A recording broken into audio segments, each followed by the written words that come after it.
సంవత్సరాల తరబడి ఎన్ని మందులు వాడినా మీ మోకాల నొప్పులు తగ్గట్లేదా? ప్రాణ పెయిన్ క్లినిక్ లో అత్యాధునిక చికిత్స.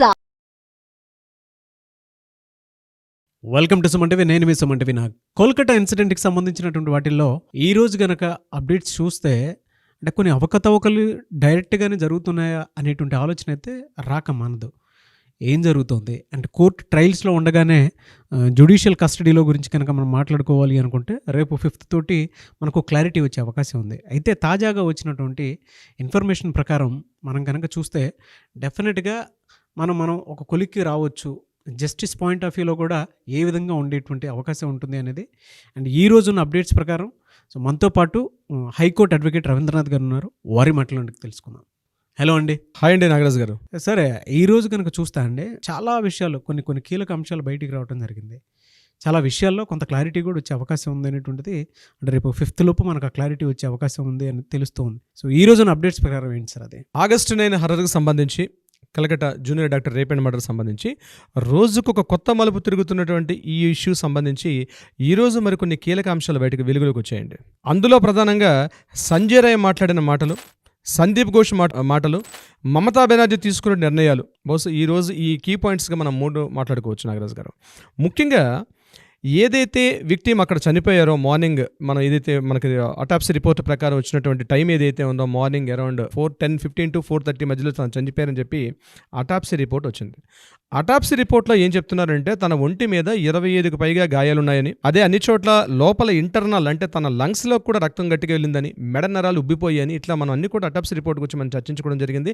కళ్ళలోంచి రక్తం వచ్చింది, అట్లాగే తన పూర్తిగా దేహం మొత్తం కూడా టాప్ టు టార్ వరకు పూర్తిగా ఇంజురీస్ అయ్యాయి. అయితే ఇక్కడ సంజయ్ రాయ్ మాట్లాడిన మాటలో ఏం చెప్తున్నాడంటే నేను ఈ మర్డర్ చేయలేదు. నిన్న మాట్లాడిన మాటలు నేను చెప్తున్నాను. సంజయ్ రాయ్ ఏం చెప్పంటే నేను ఈ మర్డర్ చేయలేదు, నేను వెళ్ళేసరికి మార్నింగ్ అక్కడ ఆ బాడీ అక్కడే ఉంది, అది నీలం రంగు కవర్లో చుట్టూ ఉంది, నేను వెళ్తుంటే అక్కడ నేను ఆ కాళ్ళకి తగులుకొని పడిపోయింది, నా బ్లూటూత్ పడిపోయింది, నేను వెంటనే ఏం చేయాలో అర్థం కాక నేను అక్కడి నుంచి పారిపోయానని నేను చెప్పడం జరిగింది ఇన్ ఫ్రంట్ ఆఫ్ కవితా సర్కార్, తన లాయర్ అయినటువంటి కవితా సర్కార్ దగ్గర తను మాట్లాడిన మాటల్లో.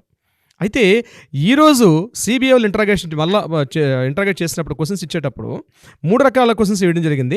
అతని యొక్క అకాడమిక్ స్టడీస్, ఇంతకుముందు అతను ఏం చదువుకున్నాడు, ఎక్కడున్నాడు, అతన్ని స్టడీ చేస్తూ ఈ సంఘటనకి సంబంధించి మాట్లాడిన మాటలు, సంజయ్ ఘోష్ మాట్లాడిన మాటలు, అక్కడ డెడ్ బాడీ మీద ఉన్నటువంటి ఆ గుర్తులకు సంబంధించి మాట్లాడినప్పుడు నిజంగానే కొంతవరకు అనుమానాస్పదంగా ఉన్నాయి. ఎందుకంటే ఒక మనిషి చేతిలో ఎటువంటి ఆయుధం లేకుండా, ఎటువంటి పరికరం లేకుండా ఒక బాడీ మీద 25 రకాల గాయాలు చేయడం సాధ్యమా అన్న కోణంలో ఇప్పుడు మరలా చర్చ జరుగుతోంది. ఇది కాకుండా అంత పాశవికంగా, అంత భయానకంగా, అంత జుగుప్సాకరంగా చేయడం అనేది ఏదో క్రిమినల్ ఇంటెన్సిటీ ఉంటే తప్పించి అట్లా చేయలేరు. ఏదో నిజంగా తను ఒక ఉమనైజర్ కావచ్చు సంజయ్ రాయ్. నేను వెనకేసుకొని రావడం లేదు నాగరాజు గారు. జరిగిన సంఘటనని సిబిఐ వాళ్ళు ఏ కోణంలో ఆలోచిస్తున్నారని చెప్పడమే నా ఉద్దేశం. ఏ కోణంలో ఇన్ఫర్మేషన్స్ కూడా రిలీజ్ చేస్తున్నారు అంతే. ఇక్కడ నా అభిప్రాయం కాదండి ఇదంతా కూడా. ఎందుకంటే అక్కడ జరిగిన దృశ్యాన్ని చూస్తుంటే ఎలా ఉందంటే వితౌట్ ఎనీ ఒక ఇన్స్ట్రుమెంట్, ఒక ఆయుధం లేకుండా ఒక వ్యక్తిని అంత గట్టిగా గాయపరచొచ్చా? అది దట్టు మరొక పాయింట్ ఏంటంటే అంత పాశవికంగా, అంటే మైండ్లో ఎంత క్రూయల్టీ ఉంటే కానీ అట్లా చేయలేం. వచ్చింది, ఆ అమ్మాయి కనిపించింది, ఏదో అక్కడికి వెళ్ళి చేసి వచ్చేసాడు అన్నట్టుగా లేదు అక్కడ సంఘటన. దీని మీద కూడా సిబిఐ వాళ్ళు ఇంటరాగేషన్ చేస్తున్నారు. ఇది ఎక్కడ క్వశ్చన్ ఆగిపోతుంది అంటే సందీప్ ఘోష్, ఎవరైతే ప్రిన్సిపల్ ఉన్నటువంటి ఎక్స్ ప్రిన్సిపల్ సందీప్ ఘోష్ దగ్గర క్వశ్చన్ ఆగిపోతుంది. ఎక్కడ? ఎందుకంటే సందీప్ ఘోష్ ఏం చెప్పాడు నిన్న మాట్లాడిన మాటల్లో, మార్నింగ్ నాకు 10 గంటలకు ఫోన్ వచ్చింది, నేను ఫోన్ లిఫ్ట్ చేయలేదు. అక్కడ ఉన్నటువంటి తప్పదార్ అంటే ఎవరైతే చెస్ డిపార్ట్మెంట్ తాలూకా సుమిత్ రాయ్ తప్పదార్, అతను నాకు ఫోన్ చేశాడు 10 గంటలకి, కానీ నేను ఇన్ఫార్మ్ చేసిన ఫోన్ని నేను మళ్ళీ లిఫ్ట్ చేయలేదు. 10:20 నేను ఫోన్ చేసినప్పటికీ నాకు సుమిత్ రాయ్ నాకు ఇన్ఫార్మ్ చేశాడు. నేను ఇమీడియట్గా డ్రెస్ అప్ అయ్యి 11 o'clock వెళ్ళాను. అంటే అతను వెళ్ళడానికి సుమారుగా 45 minutes పట్టింది. తన ఇంటి దగ్గర నుంచి ఒక కాలేజీలో ఆ ఇన్సిడెంట్ జరిగిందంటే ఎంత తొందరగా వెళ్ళాలి. కానీ ఈలోగా తను ఫోన్స్ చేసుకుంటూ పోలీసులు వెళ్ళి అక్కడ ఆల్రెడీ ఆ ఏదైతే సంఘటనా స్థలం ఉందో క్యాప్చర్ చేసుకుని టైం తర్వాత వెళ్ళాడు సందీప్ ఘోష్. సో దీనికి సంబంధించి క్వశ్చన్స్ చేస్తున్నారు. అంటే సందీప్ ఘోష్కి దీనికి సంబంధించినటువంటి ఇన్ఫర్మేషన్ ముందే ఉందా, లేదా తను ఎవరినైనా అక్కడ ప్రేరేపించాడా దీనికి సంబంధించి అన్న కోణంలో సిబిఐ వాళ్ళు కొన్ని ఇంటరాగేషన్ క్వశ్చన్స్ చేశారు. అవి బహుశా మనకి రిలీజ్ అయ్యే అవకాశం కూడా ఉంది దీనికి సంబంధించి. మరొక కీ పాయింట్ నాగరాజు గారు ఇక్కడ చెప్పుకోవడానికి, ముందు రోజు రాత్రి 11:30 ఎవరైతే విక్టిమ్ ఉన్నారో మన అభయ, ఈమె 4 జూనియర్ డాక్టర్స్తో వెళ్ళారు అక్కడికి. వాళ్ళతో కలిసి నైట్ డిన్నర్ చేశారు. ఇంటికి ఫోన్ చేసినప్పుడు ఏం మాట్లాడారు, నేను ఆర్డర్ తెప్పించుకున్నానని పేరెంట్స్ చెప్తున్నారు.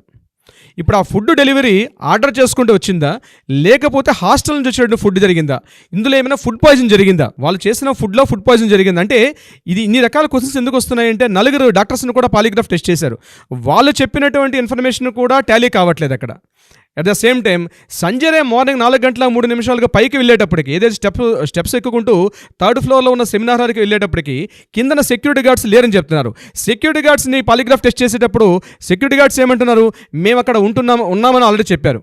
ఇక్కడ కొన్ని అనుమానాలకు ఎక్కడ తావిస్తుందంటే, ఎవరైతే విక్టిమ్ ఉన్నారో ఆ కాలేజీలో ఒక మాఫియా జరుగుతుంది, ఒక హ్యూమన్ ఇంటర్నల్ ఆర్గాన్స్ తాలూకా ట్రాఫికింగ్ జరుగుతుంది అక్కడ. ఇది ఇప్పుడే కాదు, ఎప్పటి నుంచో జరుగుతుందని తెలిసి ఈ విషయం అమ్మాయికి తెలిసిందని. ఇంకొకటి ముఖ్యమైన విషయం, సందీప్ ఘోష్కి మధ్యలో నేను కంటిన్యూటీ దెబ్బతిన్నాను, ఇప్పుడు చేస్తున్నాను మీకు కదా నాగరాజ్ గారు. ఇంకొక మెయిన్ పాయింట్, సందీప్ ఘోష్ ఎక్కడ ఇన్ఫర్మేషన్ ఆగిపోయాడంటే, Sandeep Ghosh point of view ఒక ఫోటో రిలీజ్ అయిందండి. ఆ ఫోటోలో ఏముందంటే, అక్కడ ఒక క్లాత్ కట్టేసి ఉంది, చాలా మంది గుమిగూడు ఉన్నారు, వెనక సైడ్ విక్టిమ్ తాలూకా బాడీ ఉంది, డెడ్ బాడీ ఉంది, ఆమె తాలూకా హ్యాండ్ బ్యాగు, ఆమె ల్యాప్టాప్, మొబైల్ కూడా అదే ప్రదేశం ఉన్నాయి, చాలామంది గుమిగూడు ఉన్నారు. ఇది మార్నింగ్ 10:30 10:25 తీసినట్టు క్యాప్చర్ చేసిన ఫోటో అది. దీని మీద సిబిఐ ఇంట్రాగేషన్ చేశారు. మీరు ఒక కాలేజీ ప్రిన్సిపాల్గా ఉండి మీకు మెడికల్ నాలెడ్జ్ కూడా ఉండవు, మెడికల్తో పాటు లీగల్ అంటే లీగల్స్ అంటారు, మీకు లీగల్ నాలెడ్జ్ కూడా ఉండి సంఘటనా స్థలాన్ని ఏదైతే లోకల్ పోలీసులు తలా పోలీస్ స్టేషన్ వాళ్ళు వెళ్ళి క్యాప్చర్ చేసినప్పుడు సంఘటనా స్థలాన్ని మీరు పూర్తిగా అంటే నీట్గా ఉంచాల్సింది పోయి ఇంతమంది గుమ్ముగూడి ఎందుకున్నారు అక్కడ అంటే, సంఘటనా స్థలంలో విక్టిమ్ తాలూకా డెడ్ బాడీ తాలూకా సాక్షి ఆధారాలను మీరు తారుమారు చేసే అవకాశం ఉంది ఇక్కడ అన్న కోణంలో కూడా ఆలోచించడం జరిగింది, ముఖ్యంగా సిబిఐ వాళ్ళ ఇంటరాగేషన్స్లో. ఇలా ఎన్నో క్వశ్చన్స్ తావిస్తున్నారు ఇక్కడ. ఒక క్వశ్చన్ కాదండి, నంబర్ ఆఫ్ క్వశ్చన్స్ రిపీట్ అవుతున్నాయి దీనికి సంబంధించి. సందీప్ ఘోష్ చెప్తున్నటువంటి విషయాలు డౌట్ఫుల్గా ఉన్నాయి, సంజయ్ రాయ్ చెప్తున్న విషయాలు కూడా డౌట్ఫుల్గా ఉన్నాయి. ఇప్పుడు కవితా సర్కార్ కావాలని చెప్పించారా, ఇప్పుడు సంజయ్ రాయ్ నిర్దోష, సంజయ్ రాయ్ బెయిల్ కోసం ఆల్రెడీ అప్పీల్ చేశాడు, ఈ రెండు కూడా కాంట్రడిక్షన్ అవుతున్నాయి ఇక్కడ 2 పాయింట్స్ మాట్లాడుకునేటప్పుడు. ఇదిలా ఉంటుండగా మెయిన్ మరో కీ పాయింట్ ఏమి వచ్చింది, పేరెంట్స్ తాలూకు ఆడియో క్లిప్స్. మార్నింగ్ వచ్చినటువంటి పేరెంట్స్ యొక్క ఆడియో క్లిప్స్కి అక్కడ జరిగిన సంఘటనకి తేడా ఉంది. ఆల్రెడీ సూసైడ్ అని చెప్పారు, సూసైడ్ అని చెప్పి అక్కడికి వెళ్ళేసరికల్లా బాడీ ఛిద్రం అయిపోయి ఉంది. సూపరింటెండెంట్ ఫోన్ చేసి చెప్పాడు సూసైడ్ చేసుకునే వాళ్ళు ఆసక్తిలో ఉండరు. మెయిన్ ఈ ఫోన్స్, ఈ డిస్కషన్స్ అంతా కూడా ఒక అనుమానాస్పదం ఏంటంటే, ఆ కాలేజీలో హ్యూమన్ ఆర్గాన్స్ తాలూకా ట్రాఫికింగ్ జరుగుతుంది, అవయవాల యొక్క మాఫియా జరుగుతుంది, ఈ ఇతర దేశాలకు అక్కడ నుంచి ఆర్గాన్స్ బయటకు పంపించే పరిస్థితిలో ఈ విషయం ఈ అమ్మాయికి తెలిసిందని, ఈ అమ్మాయికి ఎప్పుడైతే తెలిసిందో గడిచిన 3 days నుంచి ఆమె తన డైరీలో రాసుకుంది, ఆ డైరీలో లాస్ట్ పేజ్ కూడా చించేసింది. ఈ కోణంలో పోలీసు ఇన్వెస్టిగేషన్ చేస్తున్నారు. బహుశా రేపు సిబిఐ వాళ్ళు ఇచ్చే ఫైనల్ రిపోర్టు, సుప్రీంకోర్టు సబ్మిట్ చేసిన ఫైనల్ రిపోర్ట్లో దీనికి సంబంధించిన కొత్త విషయాలు కూడా వెలుగులోకి వచ్చే అవకాశం ఉంది. నాగరాజు గారు, మరొక కీ పాయింట్ ఇదిలా ఉంటుండగా, మమతా బెనర్జీ గారు తీసుకున్నటువంటి కొన్ని నిర్ణయాలు ప్రజలు యావత్తు కూడా పూర్తిగా నిరసన, అంటే ప్రజలు టోటల్గా వెస్ట్ బెంగాల్ ప్రజలు, ముఖ్యంగా ఈ హెల్త్ వర్కర్స్ ఎవరైతే ఉన్నారో వీళ్ళందరూ కూడా ఆమె తీసుకున్న నిర్ణయానికి రివర్స్ అవుతున్నారు. ఈ రోజు ఏం చేశారంటే, టోటల్గా వెస్ట్ బెంగాల్ ఉన్నటువంటి 3 ఛానల్స్ని బ్యాన్ చేశారు. 3 ఛానల్స్ని బ్యాన్ చేశారు. ఎందుకని, ఏదైతే ఈ Calcutta rape and murder case ఉందో దీని మీద కంటిన్యూ అవి కూడా శాటిలైట్ ఛానల్స్ వాళ్ళందరూ ఏం చేశారంటే డైలీ కూర్చొని ఈ యొక్క డిస్కషన్స్ ఇవన్నీ చేస్తున్నారు. వీళ్ళందరూ కూడా ఢిల్లీ పెద్దల యొక్క పెట్టుబడిదారులు వీళ్ళందరూ. కాబట్టి మా తృణమూల కాంగ్రెస్ పార్టీ నుంచి ఎవరు కూడా ఆ మీటింగ్కి వెళ్ళొద్దని చెప్పి ఆవిడ ఒక స్టేట్మెంట్ రిలీజ్ చేశారు, ఒక ప్రెస్ నోట్ కూడా రిలీజ్ చేశారు. టోటల్ వెస్ట్ బెంగాల్లో ఎవరు కూడా ఆ మీడియా ఛానల్స్కి వెళ్ళొద్దు, తృణమూల కాంగ్రెస్ పార్టీ తరఫున ఎవరు వెళ్ళొద్దు. అదేవిధంగా ఏదైతే ఈ ట్రైనింగ్ డాక్టర్ సంబంధించిన న్యూస్ అప్డేట్స్ అయితే ఏదైతే ఇస్తున్నారో, మీ మీద మేము అజమాయిషీ చేస్తాం, మీరు కంట్రోల్ చేయకపోతే మిమ్మల్ని టోటల్గా బ్యాన్ చేస్తాం, మీ ఛానల్స్ తాలూకా లైసెన్స్ రద్దు చేస్తాం అని చెప్పి మమతా బెనర్జీ గారు ఈరోజు ఒక హుకుం జారీ చేశారు. మరి దారుణం కదండి ఇదే. 4th ఎస్టేట్ అయినటువంటి మీడియా మీద ఇలాంటి జులుం చూపించడం అనేది చాలా దారుణమైనటువంటి అంశం ఇది. మీడియాని గొంతు నొక్కేస్తే నిజాలు ఆగిపోతాయా నాగరాజు గారు?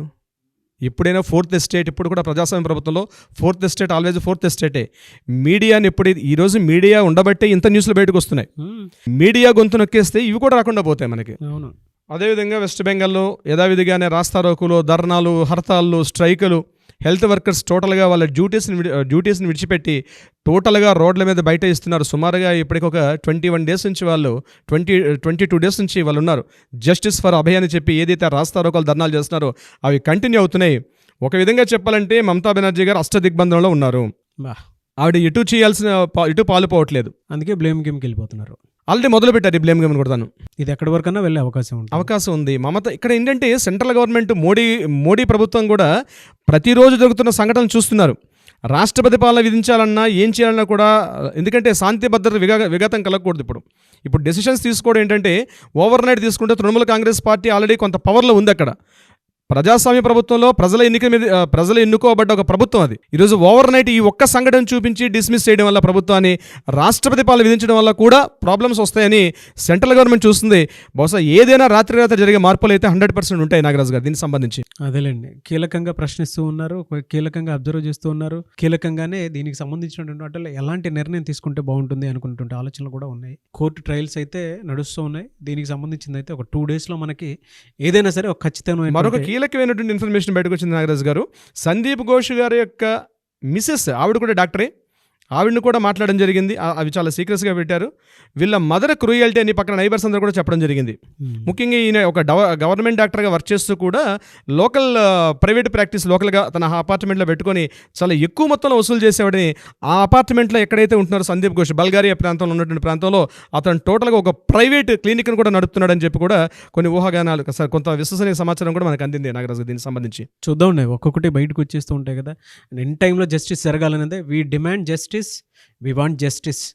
దీనికి సంబంధించిదే అవుతూ ఉంటుంది. ఎందుకంటే దేశం మొత్తం చర్చ జరిగినటువంటి అంశం సార్ ఇదే. ఇవాళ దీంట్లో అంటే ఈ ఇన్సిడెంట్కి సంబంధించింది ఒక రైట్ జడ్జిమెంట్ కోసం ప్రతి ఒక్కరూ చూస్తున్నారు. దేశ చరిత్రతో పాటు చట్టాల సవరణలు కూడా జరిగే అవకాశం ఉంది అనేటువంటి ఆలోచనలో చాలామంది ఉన్నారు. ఈ ఇన్సిడెంట్కి కనుక సరైన జస్టిస్ కనుక దొరికిందనంటే నిజంగా యావత్ దేశం ఒక్కొక్క పండగ లాంటి వాతావరణం చూసే అవకాశం కూడా ఉంది. కాబట్టి సత్వర న్యాయం జరగాలని కోరుకుందామని.